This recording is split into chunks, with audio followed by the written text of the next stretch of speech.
A long time ago in Italy, two twin brothers were set adrift in a basket down a river. They floated past Mount Alba and eventually washed up on its slopes.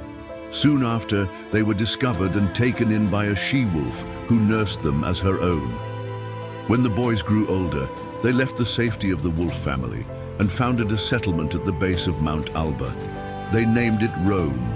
One twin would become king and rule wisely. The other, envious of his brother's power, would end up murdering him and becoming the sole ruler.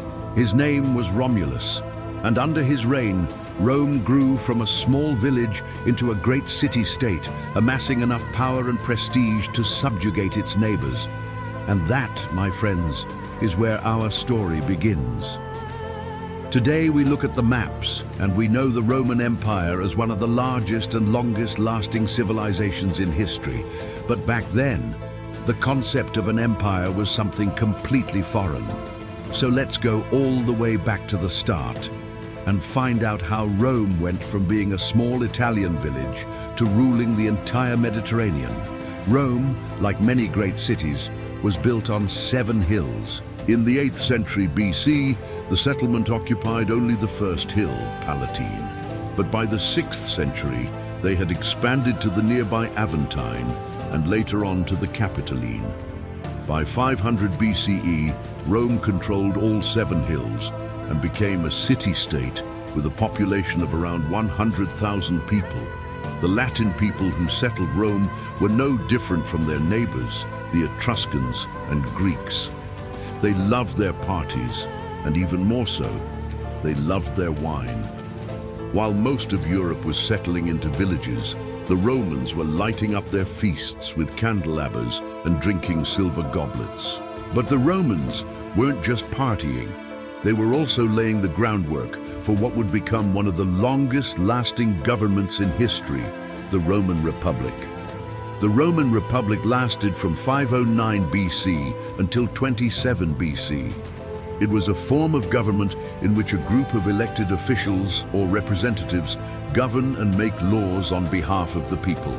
The foundation of the Roman Republic was a rejection of the monarchy that came before it. The last of the Etruscan kings had been deposed 45 years prior to the founding of the Republic.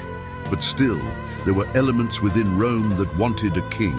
So to placate these potential threats, the Romans adopted a constitution that spread power among 3 branches of government, each keeping the other in check. The Senate, assemblies and magistracies. The Senate was the oldest institution in Roman politics and was composed of former magistrates. Their role was primarily advisory. For example, when the assembly passed laws, the Senate could advise the assembly to consider another option or warn them of the consequences of their decision. The assemblies were elected by the citizens. They represented the people and made the major decisions in Roman government. The third branch, the magistrates, were leaders who were elected every year to oversee the business of the state. This system effectively prevented any one person or group from accumulating too much power. The Roman Republic began expanding outside of Italy in the 300s BC, defeating the Etruscans to the north and subjugating the Mediterranean coast of Italy. Eventually, all of Italy would come under Rome's control, but not without sacrifice. Rome's first taste of major war came against a formidable opponent, Carthage. Today, we remember the Punic Wars as one of the greatest conflicts between Rome and Carthage, a North African empire centered around the city of Carthage. But back then, the Punic Wars were just 2 words that described a bitter rivalry between 2 powerful states. Carthage, having more wealth and experience at sea, won the first battle. But Rome, with superior land forces, dominated the next 2, forcing Carthage to relinquish all of its territories and shattering the empire forever. The result of the wars was a Roman monopoly over the Western Mediterranean. After securing their dominance over the seas, Rome turned inward and established colonies throughout their new holdings. These colonies would serve as stepping stones for future expansion.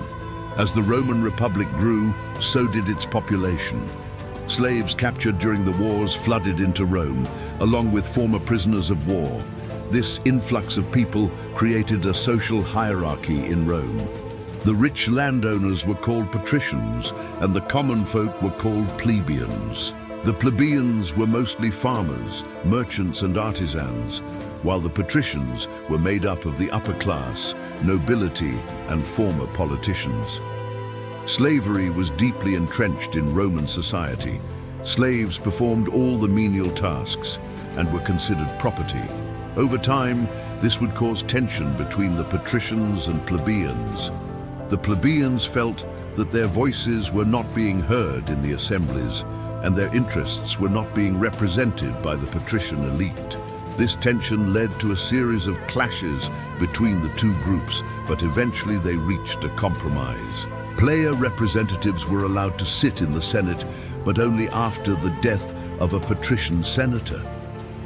During the 3rd century, Rome experienced a period of peace known as the Pax Romana, which lasted about 200 years. During this time, the Roman Empire reached its greatest territorial extent and enjoyed unprecedented prosperity. Rome had complete control over the Mediterranean and had friendly relations with most of its neighbors. With stability at home and peace abroad, Rome blossomed into a center of culture, trade, and politics. This peace was critical to Rome because it gave them time to grow without the distractions of war. During the Pax Romana, Roman culture flourished, producing some of the greatest works of art, literature, and architecture ever seen. Roman roads snaked across Europe, connecting distant provinces and facilitating trade.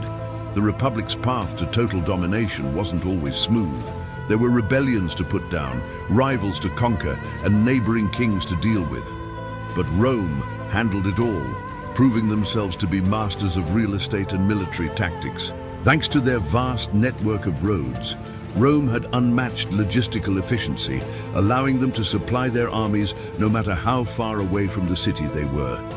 And thanks to their brilliant generals and disciplined troops, Rome could project power farther than anyone else.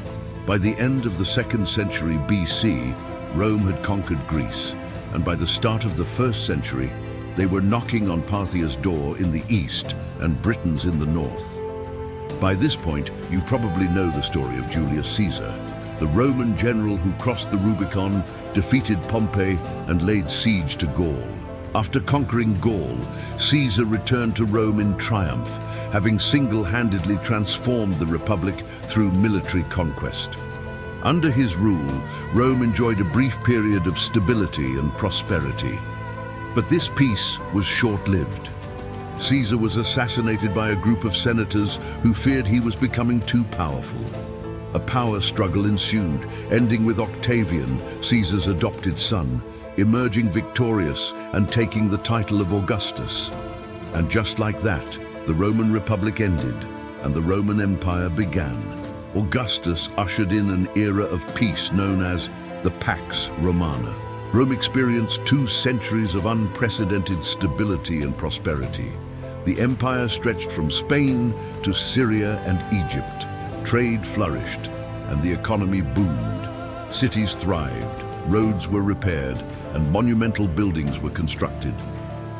Augustus also reorganized the military, creating a standing army that patrolled the borders and defended the empire.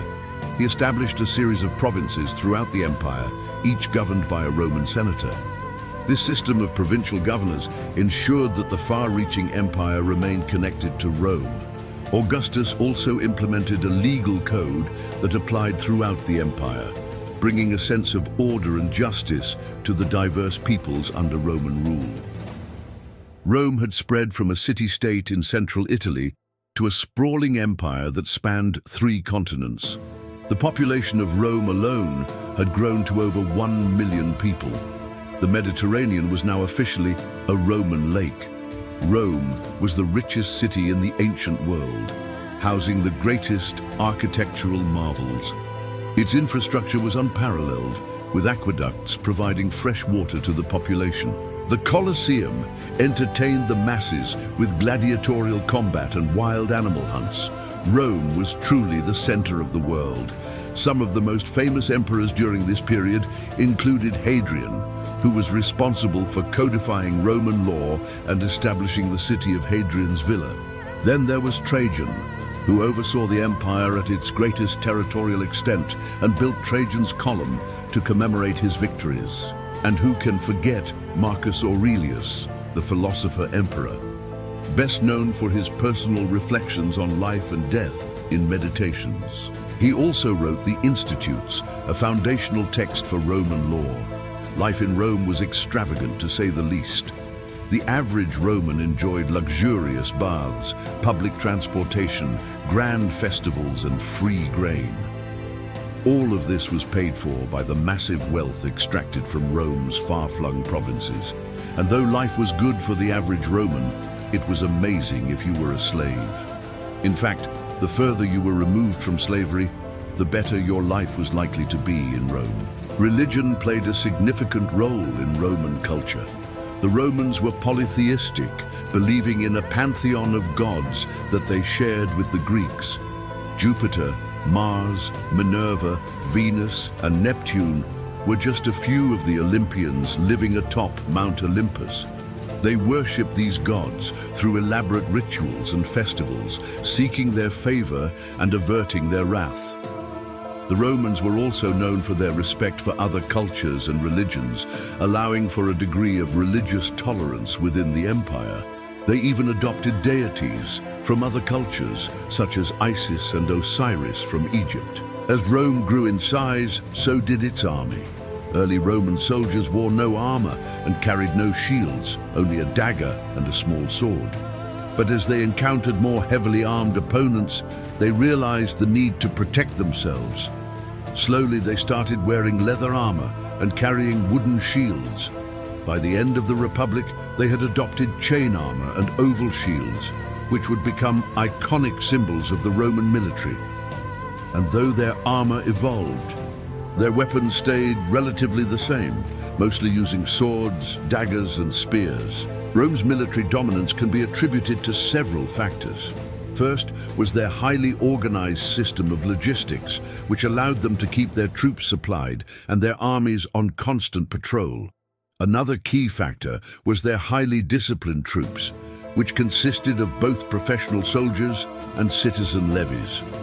Soldiers were trained in a variety of military tactics, including siege warfare and open field battles. The Roman army also benefited from the construction of a vast network of roads, allowing for quick and efficient troop movement throughout the empire. Additionally, the Romans developed innovative engineering techniques, particularly in the area of siegecraft, enabling them to lay siege to fortified cities and military encampments.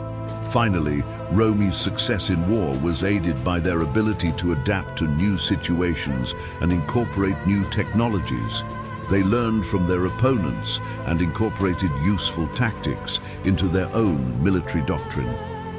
In the 3rd century, Rome faced a series of crises that threatened the very existence of the empire. Economic instability, political corruption, and barbarian invasions tested the resilience of the Roman state. Despite these challenges, Rome managed to endure and emerge stronger on the other side, ready to face whatever came next. By the late 300s, pressure was mounting on the empire from beyond its borders. Germanic tribes known as the Goths had crossed into Roman territory, pillaging and burning as they went. The Goths were a fierce people with a strong warrior culture. They were excellent horsemen and skilled fighters, making them formidable opponents for the Roman army. Rome's response to the Gothic incursions was initially ineffective. The Roman legions, once a symbol of the empire's might, were often caught off guard and unable to stop the lightning-fast attacks of the Goths.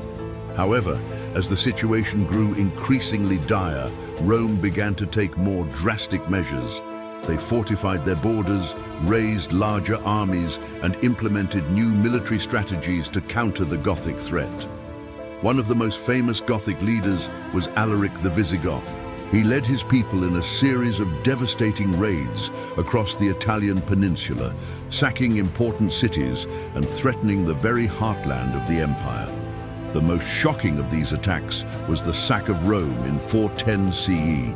This event sent shockwaves throughout the empire and was seen as a humiliation for the once invincible Romans. But as the Visigoths grew more ambitious, they attracted the attention of Rome's other enemies. The Huns, a nomadic Central Asian people, swept into Europe, pushing other Germanic tribes like the Goths and Vandals before them. This external pressure forced Rome and its former enemies to form uneasy alliances. For a time, the Romans were able to hold off the invaders, but the strain on the empire was immense. The Western Roman Empire would collapse in 476 CE when the Germanic chieftain Odoacer deposed the last Western Roman emperor, Romulus Augustulus. Though the empire in the west had fallen, the Eastern Roman Empire, also known as the Byzantine Empire, continued to thrive for another 1,000 years. And though Rome may have crumbled, its influence certainly did not. Rome's legacy lives on in our laws, architecture, language, and the very foundations of Western civilization. Thanks for watching. Check out our other videos and subscribe to learn more about ancient history.